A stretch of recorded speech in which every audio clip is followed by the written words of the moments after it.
বাংলাদেশে তুমুল অশান্তির প্রেক্ষিতেই এবার বাংলাদেশের প্রধানমন্ত্রীর পদ থেকে পদত্যাগ করলেন শেখ হাসিনা। ইতিমধ্যেই দেশ ছেড়ে ভারতের উদ্দেশ্যে রওনা দিয়েছেন তিনি। সরাসরি আপনাদের নিয়ে যাব এই বিষয় নিয়ে আরো বিস্তারিত জানতে। নিউজ রুম থেকে রয়েছেন প্রতিনিধি রাজস্বী দত্তগুপ্ত।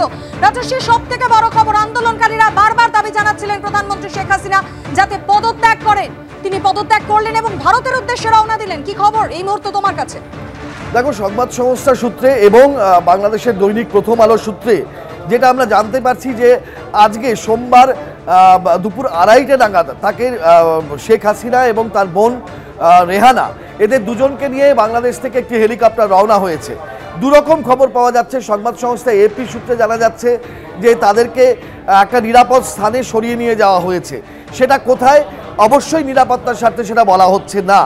দ্বিতীয়ত আরেকটা বাংলাদেশের দৈনিক ভোরের আলো সূত্রে যেটা জানা যাচ্ছে যে শেখ হাসিনা এবং তার বোন শেখ রেহানাকে নিয়ে হেলিকপ্টার পশ্চিমবঙ্গের উদ্দেশ্যে রওনা হয়েছে, অর্থাৎ যাতে করে তিনি এখানে নিশ্চিন্তে থাকতে পারেন। এমন একটা গণ্ডগোলের পরিস্থিতি, উত্তাল বাংলাদেশ, যে কোনো মুহূর্তে প্রধানমন্ত্রীর বাসভবন দখল হয়ে যেতে পারে এরকম একটা পরিস্থিতি, এবং সেই নিরাপত্তার স্বার্থে তাকে পশ্চিমবঙ্গে নিয়ে আসা হচ্ছে।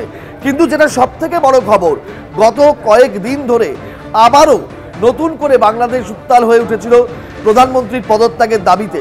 হিংসা ছড়িয়ে পড়ছিল, রক্ত ঝরছিল, মানুষের মৃত্যু শুধু সংখ্যায় বেড়ে যাচ্ছিল, এবং শুধু সাধারণ মানুষ নয়, আন্দোলনকারী ছাত্রছাত্রী বা অন্যান্যরা নন, এমনকি গতকাল পুলিশ পর্যন্ত খুন হয়েছে থানায় ঢুকে। এইরকম একটা পরিস্থিতিতে প্রধানমন্ত্রীর পদত্যাগের দাবিতেই গোটা দেশ উত্তাল হয়েছিল।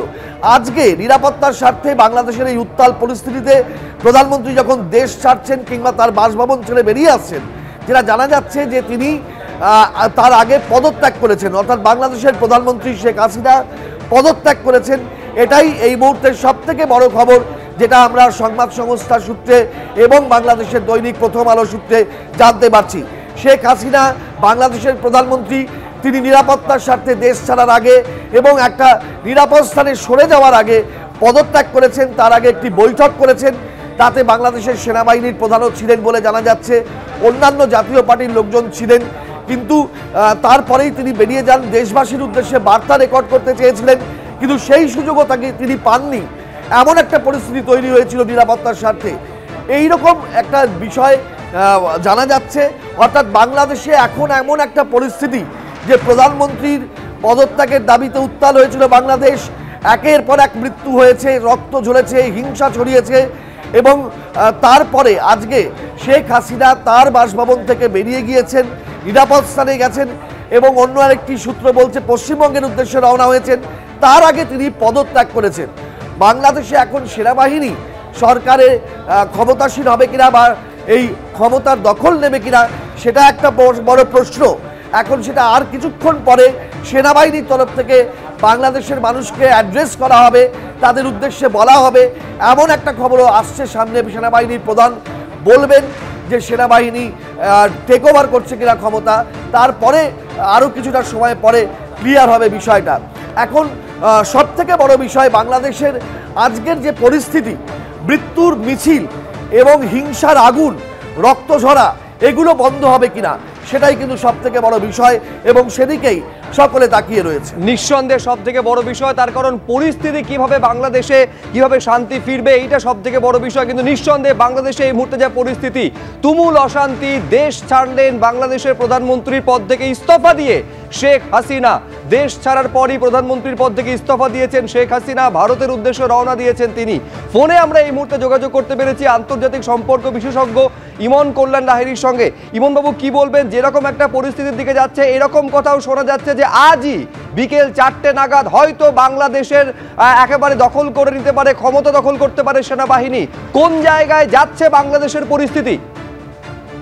এটা অত্যন্ত দুর্ভাগ্যজনক যদি এটা সত্যি হয় যে শেখ হাসিনা পদত্যাগ করেছেন এবং বাংলাদেশের সরকারের, হাসিনা সরকারের পতন হয়েছে। এটা অত্যন্ত দুর্ভাগ্যজনক, কেননা কিছুদিন ধরে লক্ষ্য করা যাচ্ছিল ছাত্র আন্দোলনের সূত্রপাত হয়েছিল ঠিকই, কিন্তু ছাত্র আন্দোলন যেদিকে যাচ্ছিল সেটা মনে হচ্ছিল না যে ছাত্র আন্দোলন। সেখানে বিএনপি জামাতের একটা বড় সংযোগ দেখা যাচ্ছিল, এবং সেটা মূলত হাসিনা বিরোধী ছিল। আজকে সেনাবাহিনী যদি বাংলাদেশ দখল করে, তাহলে আবার নতুন করে দক্ষিণ এশিয়ায় যে আমরা পটভূমিটা দেখছি, সেনাবাহিনীর যে উত্থান, সেটা কিন্তু আবার নতুনভাবে প্রতিষ্ঠিত হবে, এরশাদের আমলের পুনরাবৃত্তি হবে, সেটা বাংলাদেশের পক্ষে কখনোই ভালো নয়। এবং ভারতবর্ষের পক্ষে হাসিনার পদত্যাগ অত্যন্ত ক্ষতিকারক, কেননা যে সংযোগ, যে সম্পর্ক তৈরি হচ্ছিল যোগাযোগ ব্যবস্থা ইত্যাদি এবং ভারতবর্ষের যে জিওপলিটিক্যাল এরিয়া সেটার উপর ভিত্তি করে, সেটা অত্যন্ত দুর্ভাগ্যজনক যদি শেখ হাসিনা আর সেখানে না থাকেন। কেননা অন্যরা যেভাবে জামাত বা বিএনপি গোষ্ঠী যেভাবে উঠে পড়ে লেগেছিল ছাত্র আন্দোলনের নাম করে, তারা যেভাবে সেখানে তাণ্ডব চালিয়েছে, সেটা কিন্তু কখনোই গ্রহণযোগ্য নয়। অনেক ধন্যবাদ ইমনবাবু আমাদের সঙ্গে কথা বলার জন্য। আমি আরেকবার আপনাদের বলবো, এই মুহূর্তে তুমুল অশান্তি, বাংলাদেশের পরিস্থিতি অত্যন্ত অগ্নিগর্ভ হয়ে রয়েছে। দেশ ছাড়লেন বাংলাদেশের প্রধানমন্ত্রী শেখ হাসিনা, আর দেশ ছাড়ার পরই প্রধানমন্ত্রীর পদ থেকে ইস্তফা দিলেন তিনি।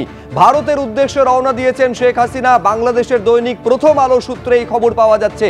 শেখ হাসিনার সঙ্গে রয়েছেন তার বোন শেখ রেহানা। স্থানীয় সময় বিকেল 3টেই জাতির উদ্দেশ্যে ভাষণ দেবেন বাংলাদেশের সেনাবাহিনীর প্রধান। স্থানীয় সময় বিকেল 4টেই বাংলাদেশের ক্ষমতা দখল করতে পারে সেনাবাহিনী, খবর পাওয়া যাচ্ছে সূত্র মারফত। সব মানুষ সবাই দোয়া করবেন ভাই।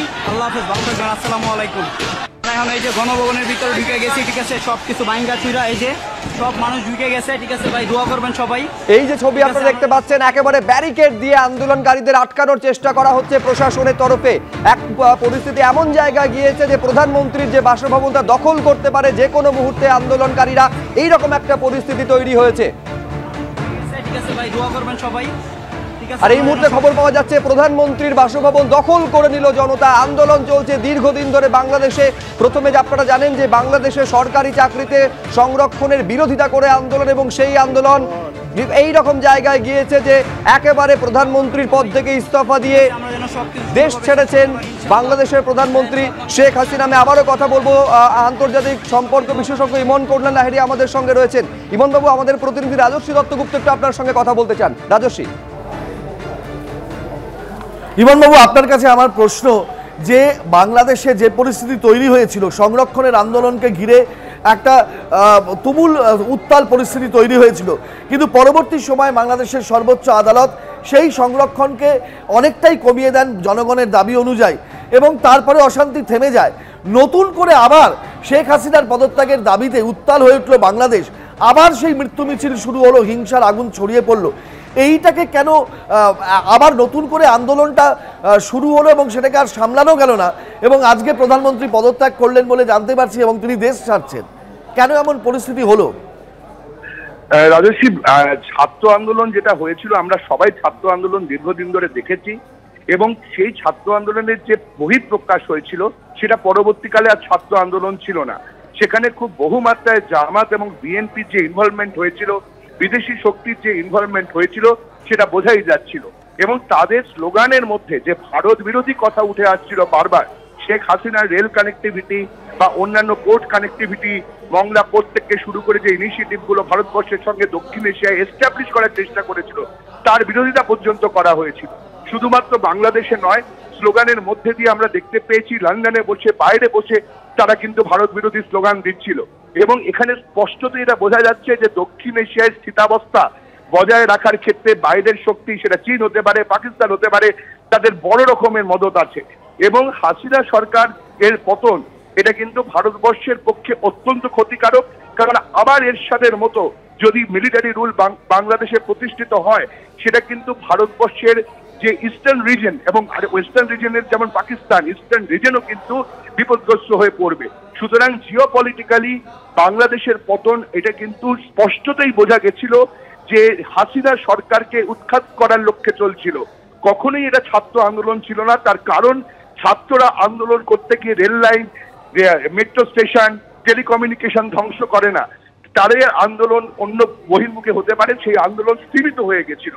আজকের জনগণের যে আন্দোলন তারা বলছে, এটা পুরোপুরি সংগঠিত বিএনপি এবং জামাত গোষ্ঠীর আন্দোলন বলেই মনে করা যেতে পারে। এবং এটা খুব দুর্ভাগ্যজনক যে হাসিনা সরকারের পতন এই মুহূর্তে হচ্ছে। এখন এর যেটা বলা হচ্ছে যে বাংলাদেশের সেনাবাহিনী দখল নিতে পারে, এর আর অন্য কোনো সমাধান সূত্র কি আছে এখন এখানে এই উত্তাল বাংলাদেশকে শান্ত করা এবং পরিস্থিতিকে নিয়ন্ত্রণ করার মতন? কি মনে হচ্ছে?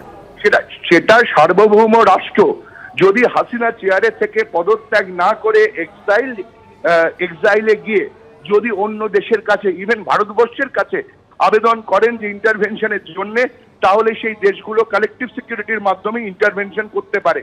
সার্বভৌমত্বের রাষ্ট্রে যদি সরাসরি ইন্টারভেনশন হয় সেটা খুব একটা ভালো দেখায় না আন্তর্জাতিক আইন অনুযায়ী।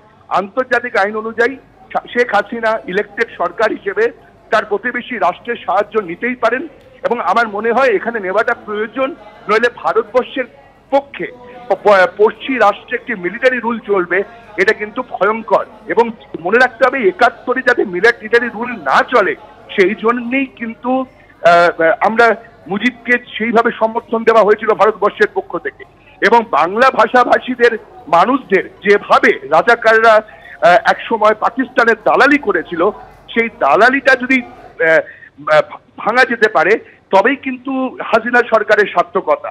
আমার মনে হয় হাসিনাকে ইন্টারন্যাশনাল কমিউনিটির কাছে অ্যাপিল করা প্রয়োজন, নইলে কিন্তু হিংসাত্মক এবং আরো বড় বড় ঘটনা বাংলাদেশে ঘটতে পারে। ইমন বাবু, আপনি আমাদের সঙ্গে থাকুন। আমি দর্শকদের আরেকবার বলবো, এই মুহূর্তে অত্যন্ত অগ্নিগর্ভ পরিস্থিতি বাংলাদেশের, তুমুল অশান্তি চলছে সেখানে। দেশ ছেড়েছেন বাংলাদেশের প্রধানমন্ত্রী শেখ হাসিনা এবং দেশ ছাড়ার পরই প্রধানমন্ত্রীর পদ থেকে ইস্তফা দিয়েছেন তিনি। ভারতের উদ্দেশ্যে রওনা দিয়েছেন শেখ হাসিনা। বাংলাদেশের দৈনিক প্রথম আলো সূত্রে এই খবর পাওয়া যাচ্ছে। শেখ হাসিনার সঙ্গে রয়েছেন তার বোন শেখ রেহানা। স্থানীয় সময় বিকেল ৩টেই জাতির উদ্দেশ্যে ভাষণ দেবেন বাংলাদেশের সেনাবাহিনীর প্রধান। স্থানীয় সময় বিকেল ৪টেই বাংলাদেশের ক্ষমতা দখল করতে পারে সেনাবাহিনী, সূত্র মারফত এই খবর পাওয়া যাচ্ছে।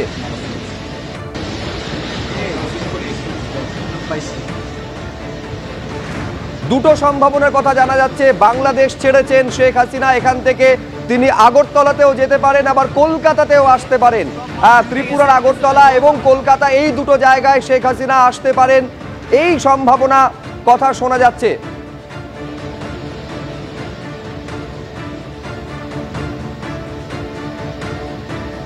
আরেকবার বলবো, বাংলাদেশ ছেড়ে অনুমান করা হচ্ছে যে আগরতলায় তিনি আসতে পারেন, ফলে ভারতের উদ্দেশ্যে রওনা দিয়েছেন। এই অবস্থায় অনুমান করা হচ্ছে তিনি আগরতলাতে আসতে পারেন। কিন্তু নিঃসন্দেহে বাংলাদেশের যে ছবি একের পর এক আপনাদের সামনে আমরা তুলে ধরছি, অত্যন্ত উদ্বেগজনক পরিস্থিতি, অগ্নিগর্ভ পরিস্থিতি হয়ে রয়েছে বাংলাদেশের। যেটা শুরু হয়েছিল ছাত্র আন্দোলন দিয়ে, যেটা শুরু হয়েছিল সরকারি চাকরিতে সংরক্ষণের বিরোধিতা করে, তারপরে আপনারা জানেন যে সর্বোচ্চ আদালতের রায়ে সেই সংরক্ষণকে অনেকটা নামিয়ে আনা হয়। কিন্তু তারপরেও পরিস্থিতির স্বাভাবিক হওয়া তো দূরস্থ, পরিস্থিতি ক্রমশ খারাপের দিকে যাচ্ছে। এই হচ্ছে পরিস্থিতি, সর্বত্র ইট ছড়িয়ে রয়েছে, আপনারা দেখতে পাচ্ছেন। আর এই খবরে পাওয়া গিয়েছে যে বাংলাদেশের প্রধানমন্ত্রীর বাসভবনটা দখল করে নিয়েছে জনতা। একের পর এক গাড়িতে অগ্নিসংযোগ থেকে শুরু করে অজস্র শতাধিক প্রাণহানির ঘটনা বাংলাদেশে ঘটে গিয়েছে গত কয়েকদিনে।